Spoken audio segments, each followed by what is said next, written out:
So first episode ನಮ್ದು shoot ಮಾಡಿ ಅಂದ್ರೆ ನಂದು ಇಂಟ್ರೊಡಕ್ಷನ್ ಮಾಡಿರೋದು ಗೋವಾದಲ್ಲಿ. ಸೊ ಅದಾದ್ಮೇಲೆ ಮಿಕ್ಕಿದ ಶೂಟ್ಸ್ ಎಲ್ಲ ಬ್ಯಾಂಗ್ಳೂರಲ್ಲೇ ಮಾಡಿರೋದು. ಹೀರೋದು ಕನಕ್ಪುರ ಸೈಡ್ ಮಾಡಿದ್ದಾರೆ. ಸೊ ಗೋವಾ ಎಕ್ಸ್‌ಪೀರಿಯನ್ಸ್ ಇತ್ತು. ಅಲ್ಲಿ ಎಷ್ಟು ದಿನ ಶೂಟ್ ಮಾಡಿದ್ರಿ? ಗೋವಾದಲ್ಲಿ ನಾವು ಶೂಟ್ ಮಾಡಿದ್ದು 2 ಡೇಸ್ ಶೂಟ್ ಮಾಡಿದ್ದು. ಸೊ ಎಕ್ಸ್ಪೀರಿಯನ್ಸ್ ಅಂತೂ ಸಕ್ಕತ್ತಾಗಿತ್ತು. ನಾನು ಯಾವತ್ತೂ ಗೋವಾಗೆ ಹೋಗಿರ್ಲಿಲ್ಲ. ಸೊ ಸೀರಿಯಲ್ ಮುಖಾಂತರ ಫಸ್ಟ್ ಟೈಮ್ ನಾನು ಗೋವಾಗೆ ಹೋಗಿದ್ದು. ಆ್ಯಂಡ್ ನಂದು ಇಂಟ್ರೊಡಕ್ಷನ್ ಅಲ್ಲಿ ಜೀವ ಬಾಯಿಗೆ ಗೊತ್ತಿತ್ತು ಆ ಥರ ಒಂದು ಸೀನ್ ಇದೆ ಅದರಲ್ಲಿ. ಬಟ್ ಧೈರ್ಯ ಮಾಡಿ ನಿಂತಿದ್ದೀನಿ. ನನಗೂ ಮುಂಚೆ ಸರ್ ಎಲ್ಲ ಟೆಸ್ಟ್ ಮಾಡಿ ಅವರು ಏನೂ ಆಗೋದಿಲ್ಲ ಅಂತೆಲ್ಲ ಚೆಕ್ ಮಾಡಿ ಆಮೇಲೆ ನನ್ನ ಬಿಟ್ಟಿದ್ದಿದ್ದು ಅಲ್ಲಿ. ಅದು ನಾನು ಏನಂತ ಹೇಳಕ್ಕೂ ಆಗಲ್ಲ. ನೀವು ಸೀರಿಯಲ್ ನೋಡಬೇಕು. ಯಾ ತುಂಬಾ ರಿಸ್ಕ್ ಅಲ್ಲಿ ಭಯದಲ್ಲಿ ಮಾಡಿದೀನಿ. ಬಟ್ ಮಾಡ್ಲೇಬೇಕು ಅಂತ ಮನ್ಸಲ್ಲಿಟ್ಟು ಮಾಡಿದೆ ಅಷ್ಟೇ. ಓಕೆ. ಕಾರ್ ಎಲ್ಲ ಓಡಿಸೋ ಸೀನ್ಸ್ ಏನಾದ್ರು ಇದೆಯಾ? ಸೊ ಕಾರ್ ಕಲ್ತಿದಾರಾ ಮಧು ಅಂತ? ಕಾರ್ ಕಲ್ತಿದ್ದೆ. ಬಟ್ ಅಂದ್ರೆ ತುಂಬಾ ಗ್ಯಾಪ್ ಆಯ್ತು. ನಾನು ಇವಾಗ ಕಂಟಿನ್ಯೂಸ್ ಆಗಿ ಕಾರ್ ಎಲ್ಲ ಓಡಿಸಲ್ಲ. ಬಟ್ ಲೈಟ್ ಆಗಿ ಟಚ್ ಇದೆ ಅಷ್ಟೇನೆ. ಕಂಪ್ಲೀಟ್ ಆಗಿ ಕಾರ್ ಓಡ್ಸಕ್ ಬರಲ್ಲ. ಆಮೇಲೆ ಸೀರಿಯಲ್ ಅಲ್ಲೂ ಅಷ್ಟೇ.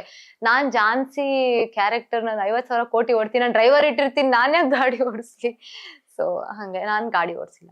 ಓಕೆ. ಮತ್ತೇನಾದ್ರೂ ಸೀರಿಯಲ್ ಅಲ್ಲಿ ನಡೆದಂತ ಒಂದು ಏನಾದ್ರೂ ಇನ್ಸಿಡೆಂಟ್ ಶೇರ್ ಮಾಡೋದಾದ್ರೆ ಎನಿಥಿಂಗ್ ಫನ್ನಿ ಅಥವಾ ಎಕ್ಸೈಟೆಡ್ ಅಥವಾ ಏನಾದ್ರೂ ಭಯ ಪಟ್ಟಿರೋದು ಆ ಥರ? ಅದೇನೆ ನಂದು ಇಂಟ್ರೊಡಕ್ಷನ್ ಅಲ್ಲಿ ನನ್ನ ಹಾರ್ಟ್ ಎಲ್ಲ ಕೈಯಲ್ಲಿ ಹಿಡ್ಕೊಂಡು ನಿಂತಿದ್ದೆ. ಎರಡು ಸತಿ ಬಿದ್ದೆ. ಅದಾದ್ಮೇಲೆ ಎದ್ದು ಪುನಃ ತಗೊಂಡಿದ್ದೀನಿ ಆ ಶಾಟ್‌ನ. ಅದ್ ಬಿಟ್ರೆ ಫಸ್ಟ್ ಡೇ ಶೂಟೇನೆ. ಒಂದು ಡೈಲಾಗ್ಗೆ ರಾಮ್ಜಿ ಸರ್ ಅಪ್ರಿಶಿಯೇಟ್ ಮಾಡಿದ್ರು ಫಸ್ಟ್ ಡೇನೆ. ಒಂದ್ ಸತಿ ತೋರ್ಸಿದ್ರು ಸರ್ ಹಿಂಗ್ ಮಾಡು ಅಂತ. ನಾನು ಇಮಿಡಿಯೇಟ್ ತಗೊಂಡಿದ್ದೆ. ಗುಡ್ ವೆರಿ ಗುಡ್ ಅಂತ ಅಪ್ರಿಶಿಯೇಟ್ ಮಾಡಿದ್ರು. ನಂಗೆ ಅವಾಗ ವಾವ್ ಅಂತ ಅನ್ನಿಸ್ತು.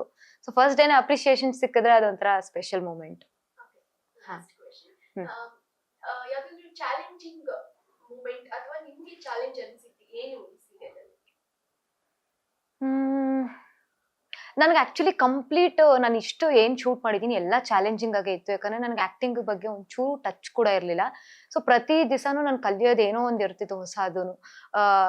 ಅಂದ್ರೆ ನನ್ನ ಆಟಿಟ್ಯೂಡ್ ನೋಡಿದ್ರೆ ನಿಮ್ಗೆ ಗೊತ್ತಾಗತ್ತೆ. ನಾನು ತುಂಬಾ ಆಪ್ಟ್ ಮಾಡ್ಕೊಂಡಿದೀನಿ ನೋಡ್ತಾ. ಅಂಡ್ ಅದೇ ಎಲ್ಲಾನು ನೀವು ತಗೊಂಡ್ರೆ ನಂದು ಇಂಟ್ರೊಡಕ್ಷನ್ ಸೀನ್ದೇನೆ ಬರುತ್ತೆ. ಅಲ್ಲೇನೆ ನಾನು ಭಯ ಬಿದ್ದಿದ್ದು. ತುಂಬಾ ಚಾಲೆಂಜಿಂಗ್ ಆಗಿ ತಗೊಂಡಿದ್ದು. ಮಾಡ್ಲೇಬೇಕು ಇದನ್ನ. ನಾನು ಯೂನಿಕ್ ಆಗಿ ಕಾಣಿಸ್ಕೋಬೇಕು. ಯಾರಿಗೂ ಸಿಗದೇ ಇರೋ ಒಂದು ಎಂಟ್ರಿ ಸಿಗ್ತಿದೆ. ನಾನು ಯೂಸ್ ಮಾಡ್ಕೋಬೇಕು ಅಂದ್ಬಿಟ್ಟು ಧೈರ್ಯದಿಂದ ಮಾಡಿದೀನಿ. ಒಂದು ಆಂಗಲ್ ಇಂದ ನೀವು ಶರ್ಮಿಳಾ ಮಾಂಡ್ರೆ ತರ ಕಾಣಿಸ್ತೀರಾ. ನಿಮ್ಗೆ ಹೇಳಿ ತರ ಇದೆಯಾ? ಸಿಕ್ಕಾಪಟ್ಟೆ. ನನ್ಗೆ ಇನ್ಸ್ಟಾಗ್ರಾಮ್ ಅಲ್ಲಿ ಮುಂಚೆಯಿಂದಾನು ಅದೇ ತರ ಕಮೆಂಟ್ಸ್ ಹಾಕ್ತಿದ್ರು. ಆಕ್ಚುಲಿ ತುಂಬಾ ಜನ ನಾನು ಇನ್ಫ್ಲುಯೆನ್ಸರ್ ಆಗಿದ್ದಾಗ ಹಾಕ್ತಿದ್ರು. ಅಲ್ಲಿ ಇಲ್ಲಿ ಎಲ್ಲ ಹಾಕ್ತಿದ್ರು. ಬಟ್ ನಾನು ಬಿಡು ಸುಮ್ನೆ ಯಾರ್ಯಾರೋ ಹಾಕ್ತಾರೆ ಅನ್ಕೊಂಡಿದ್ದೆ. ಬಟ್ ಸೀರಿಯಲ್ ಲಾಂಚ್ ಆದ್ಮೇಲೆ ತುಂಬಾ ಜನ ಕಮೆಂಟ್ಸ್ ಹಾಕ್ತೀರಾ. ಅದು ಯೂಟ್ಯೂಬ್ ಅಲ್ಲಿ ಶರ್ಮಿಳಾ ಮಾಂಡ್ರೆ ತರ ಕಾಣಿಸ್ತೀರಾ ಅಂತ. I don't know.